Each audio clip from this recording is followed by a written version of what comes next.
Well, good morning, Mike and Arlen. Our Philippine journey. It is about 7:30 in the morning.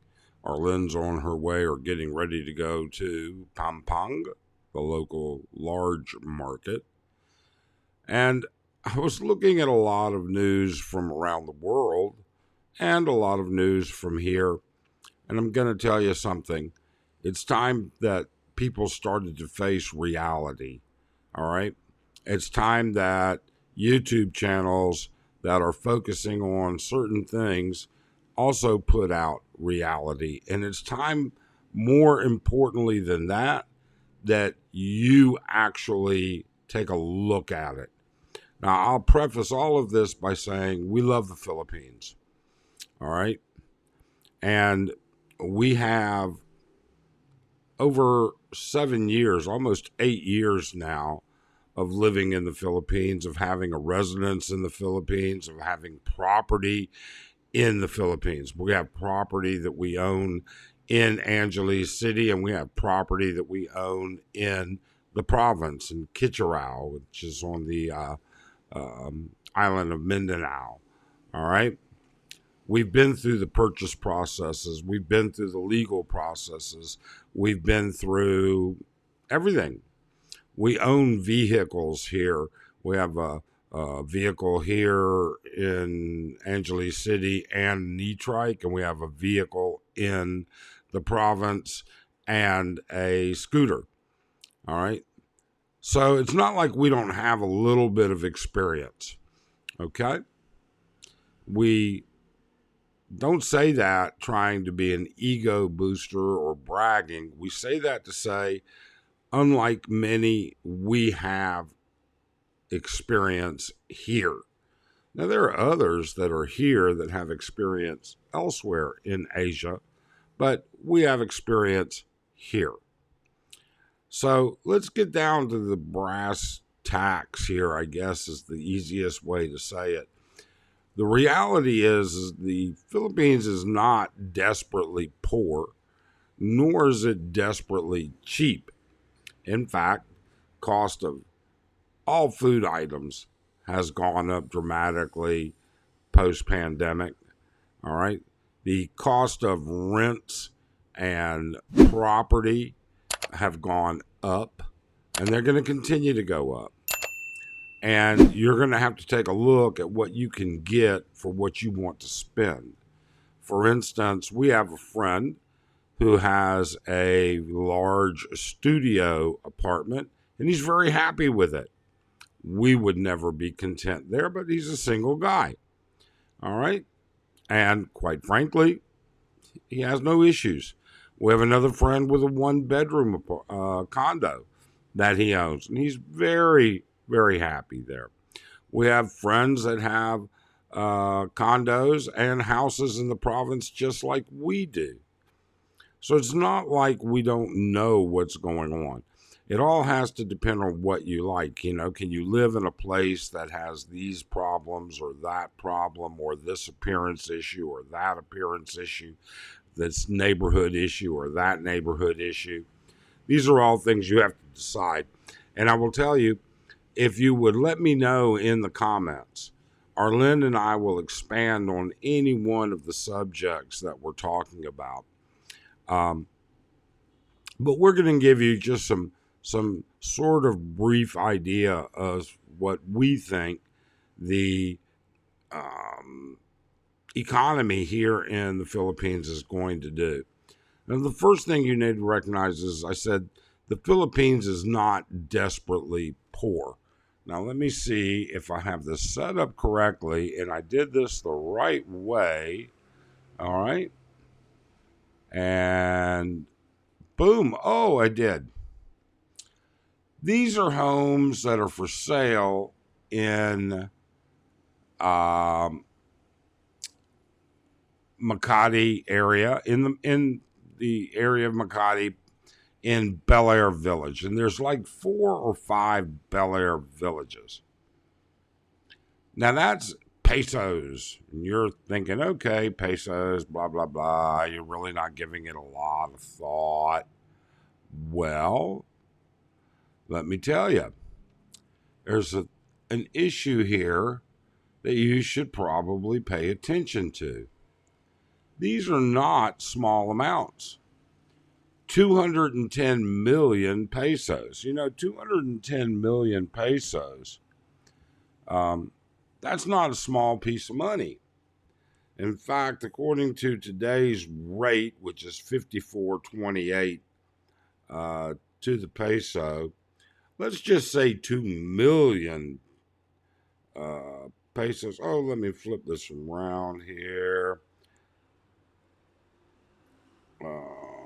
So 200 million pesos. All right. So that's 20. 200 million. That's $3 million. Ooh. That's 3,600,000 actually. Okay. That's in Makati. All right. You'll be lucky to find a house for under 200 million pesos. Okay. It ain't cheap. And I'm not saying that you should discount where you go and what you do. What I'm saying is, don't think people here don't have money. Plenty of people have money. The amount of money coming in from the Chinese and Koreans is huge.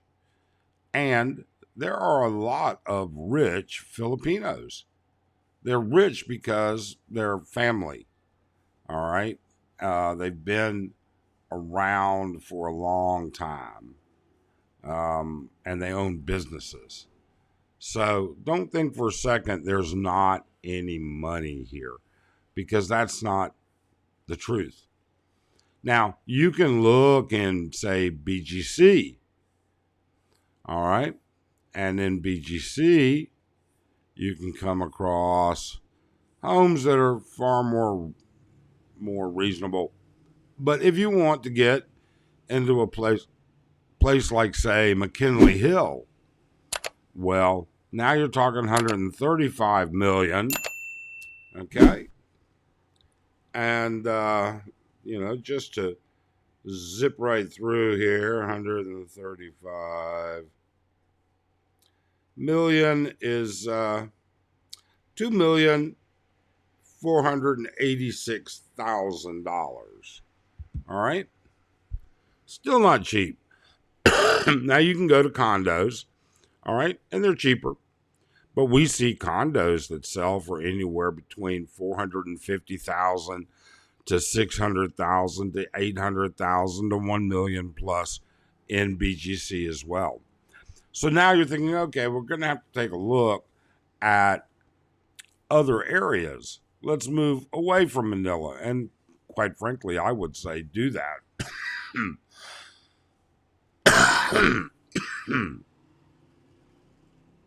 And the reason is because who wants to deal with the Manila traffic?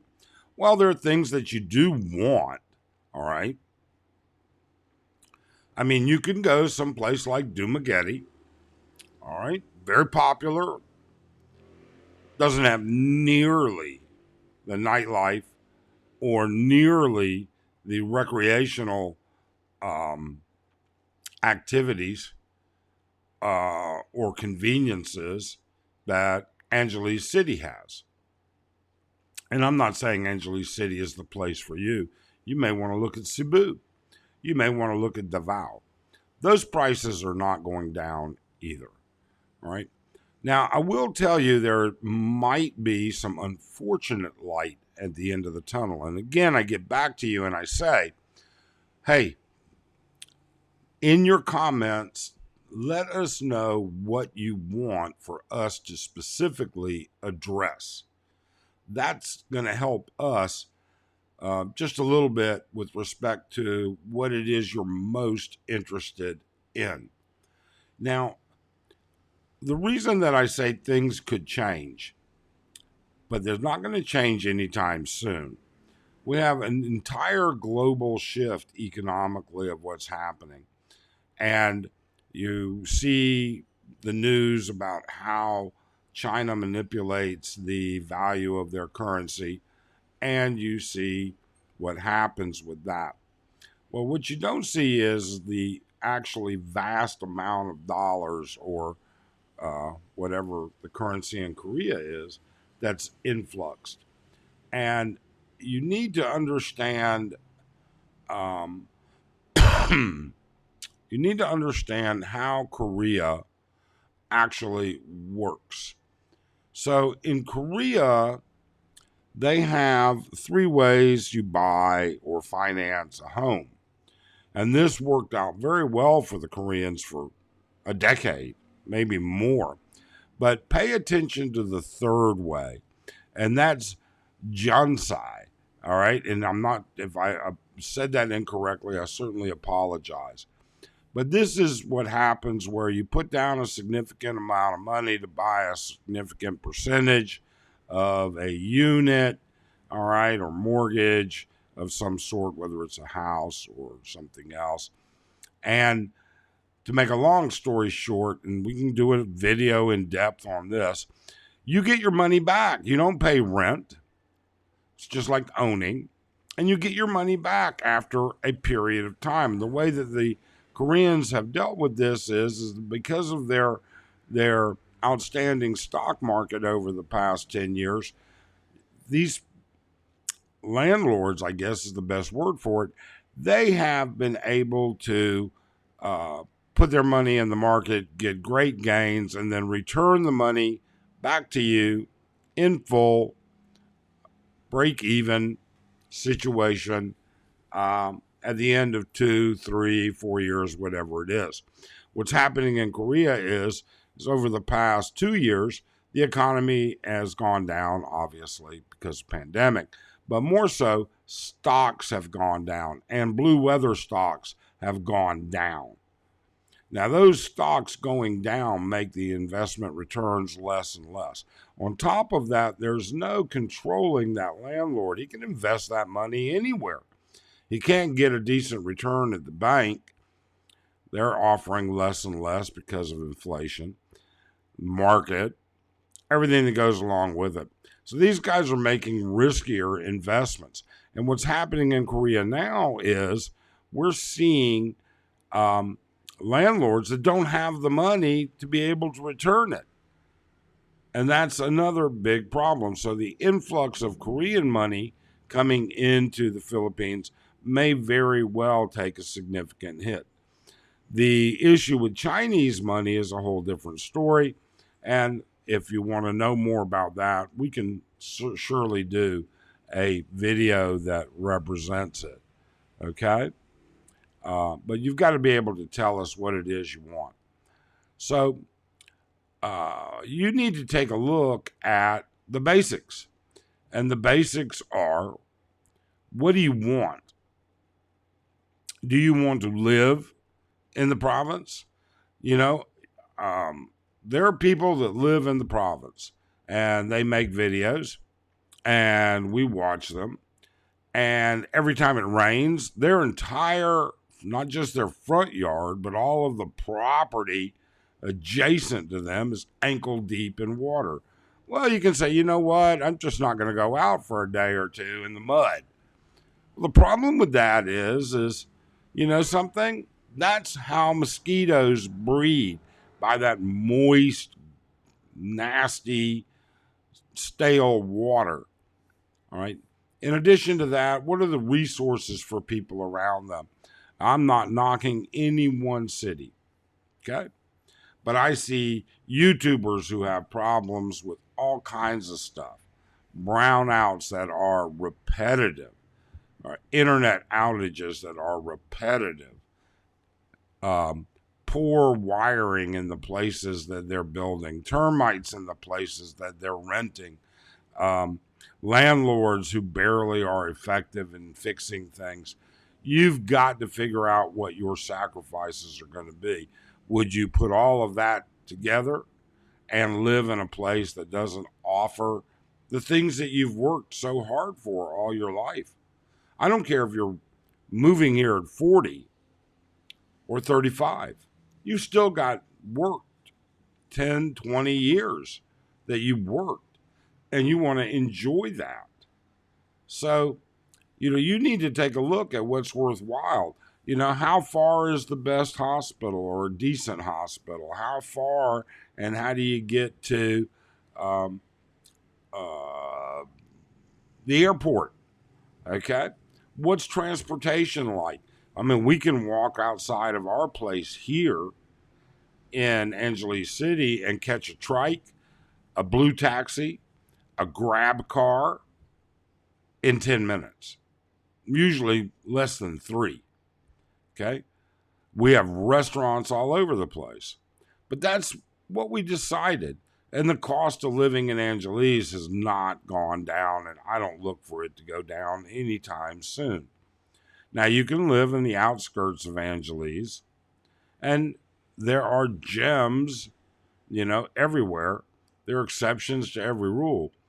But if you don't get here and snag up a good piece of rental property, if you're not going to buy, which most of you won't be buying homes, you might be buying condos, but you won't be buying homes unless you have a Filipino wife and you can go through everything that we did with respect to clear, clean title. All right. All of that being said, you've got to face the reality, and YouTubers need to start putting out the reality. Okay. You can rent something at the beach, but you're not going to own it. All right. And for many of you, not owning it is just fine. And you might have a good landlord that takes care of stuff, and that's great. Okay. But how often are you going to be stuck in brownouts? How often are you going to be stuck in internet outages? How are you going to get transportation unless you have to buy a vehicle? Okay. How easy is it to get public transportation? And I don't count the jeepneys, because Americans traditionally don't fit well unless you're short, like Philo in the Philippines. All right. Then you fit in a jeepney pretty good. Otherwise, reality is it's getting more expensive. The price of vegetables, the price of pork, the price of chicken, the price of red meat, the price of eggs, all of it is going up and has gone up. And you know how pricing works. People raise it up and they blame this, and when this, and this are all fixed, the price comes back down, but it never goes back down to what it was before. And so incrementally, each time they can find a reason to raise the prices, they do. And hey, it never goes back down to the original pricing. So let us know. What is it you'd like to know? What would you like to see as a topic? Whether it's where to live, how to live, what it's like, what's available. Whether it's dating, we know tons of Filipino girls, and we know tons of single guys, and we can tell you what they've gone through. All right? Whether it's a relationship, what it's like to get through the paperwork of all of these things. Keep in mind, like I said, 8 years, property in Mindanao, property in Angeles City, travel back and forth. We've got a little bit of experience that we can share with you. Now, what we won't do is we won't talk about stuff that we don't have reasonable experience to share, or that we don't know the answer, and speculation. That's not our style. We're pretty straight up, drama free, and willing to talk about it. So look, if you found this informative, please subscribe and hit that thumbs up. That makes such a difference for us. Okay? And if you really found it informative, hey, hit that notify bell so that you get notified next time we put a video out. Otherwise, have a great day, and we hope you enjoyed it. Bye.